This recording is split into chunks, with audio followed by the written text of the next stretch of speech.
Assalamualaikum warahmatullahi wabarakatuh.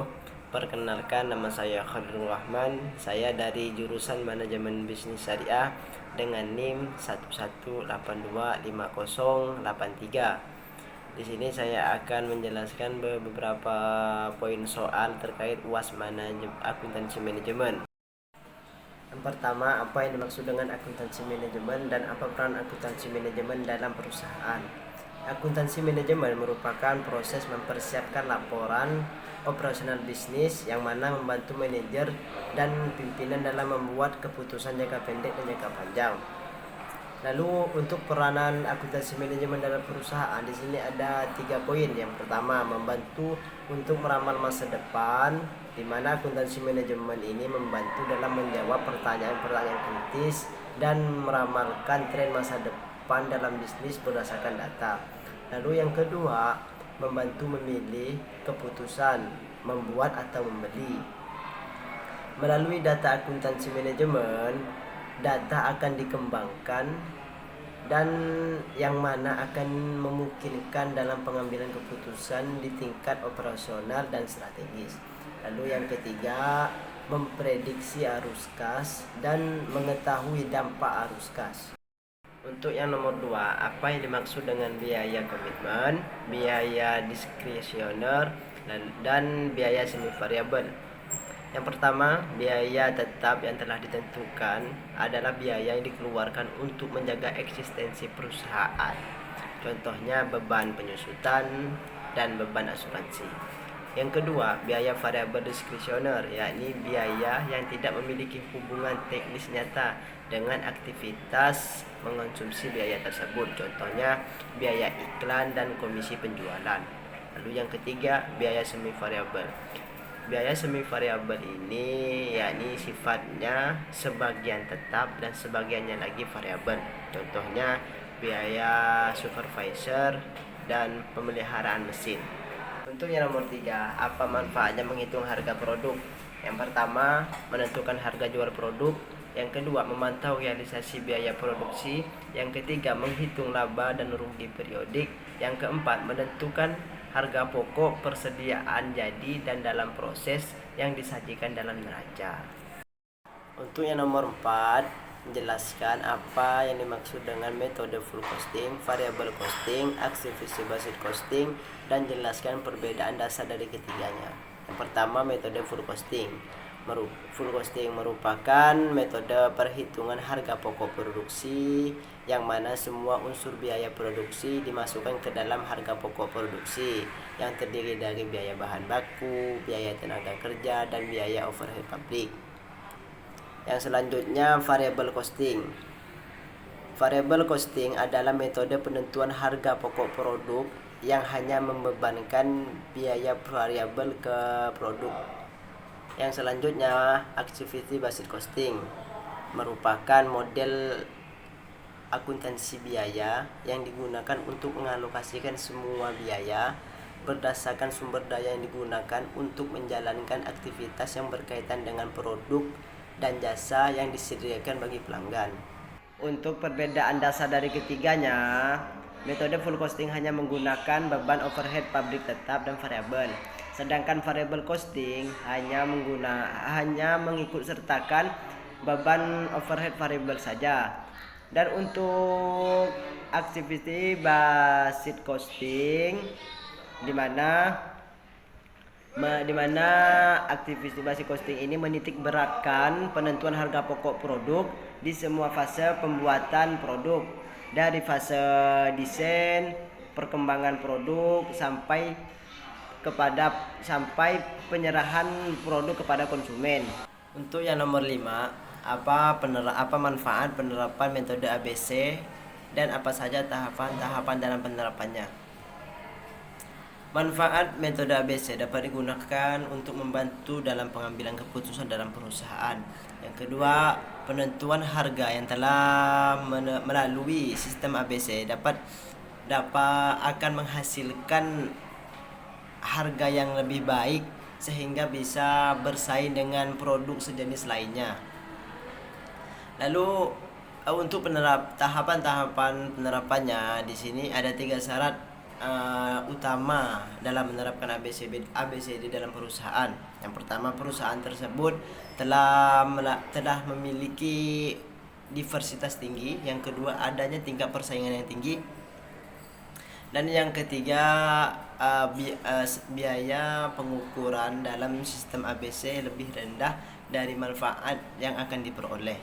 Untuk yang nomor 6, apa yang dimaksud dengan titik impas atau BEP, dan apa tujuan mencari titik impas, serta bagaimana cara menghitung BEP menggunakan metode matematika dan juga kontribusi unit.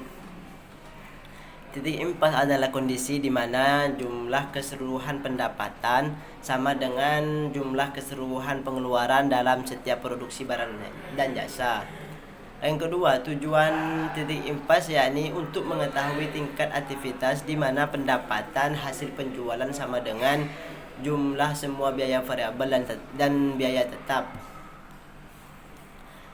Lalu bagaimana cara menghitung menggunakan metode matematika, yakni BEP atau satuan rupiah sama dengan biaya tetap dibagi dengan harga jual per unit dikurangi biaya variabel baru dikali harga jual per unit.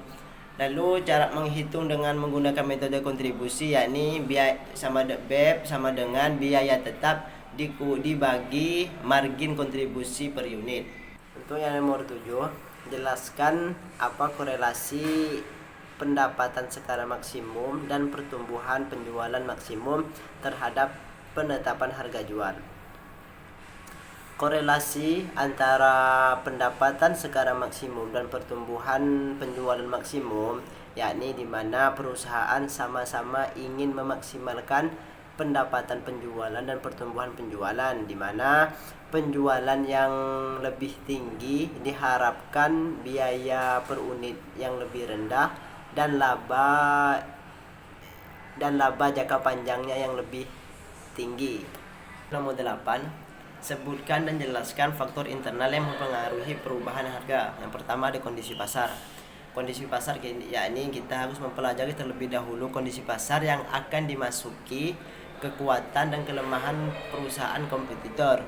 Yang kedua, ada elastisitas permintaan dan besaran permintaan, di mana kita harus mengetahui dampak besar terhadap perubahan permintaan yang diakibatkan dengan teori penentuan harga. Respon konsumen terhadap perubahan harga jual perlu sangat diperhatikan agar sebagai bahan evaluasi terhadap langkah yang akan diambil.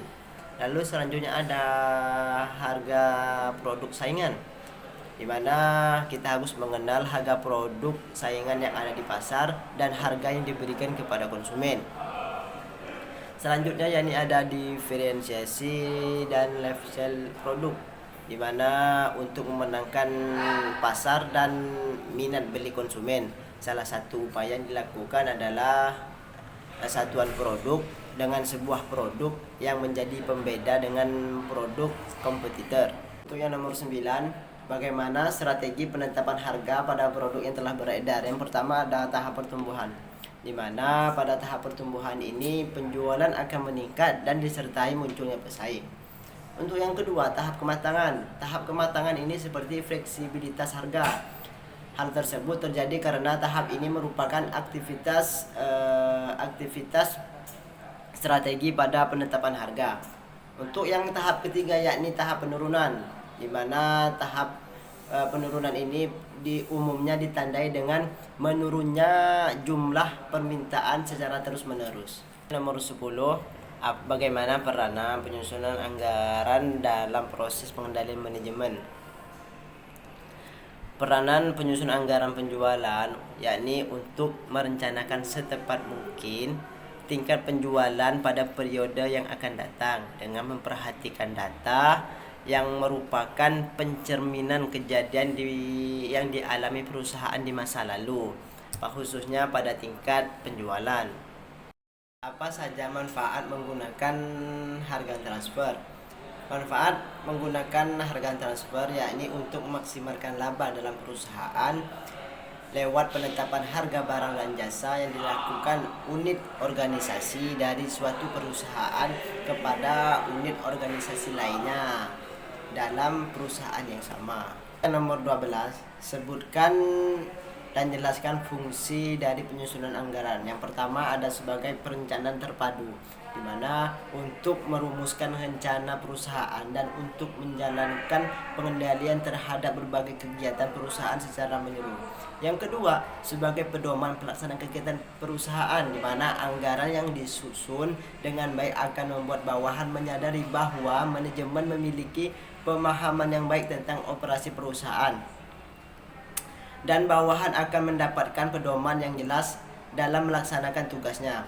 Yang selanjutnya sebagai alat koordinasi kerja, di mana pelanggaran dapat memperbaiki koordinasi kerja internal perusahaan. Yang selanjutnya sebagai alat pengawasan kerja, di mana anggaran memerlukan serangkaian standar target yang bisa dibandingkan dengan realisasinya sehingga pelaksanaan setiap aktivitas dapat dinilai kinerjanya. Yang selanjutnya sebagai alat evaluasi kegiatan perusahaan, di mana untuk menerapkan standar yang relevan akan memberikan pedoman bagi perbaikan operasi perusahaan dalam menentukan langkah-langkah yang harus ditempuh agar pekerja bisa diselesaikan dengan secara yang baik. Untuk yang nomor 13, sebutkan dan jelaskan perspektif dalam balance scorecard. Balance scorecard adalah metode pengukuran hasil kerja yang digunakan perusahaan atau biasa disebut dengan strategi manajemen.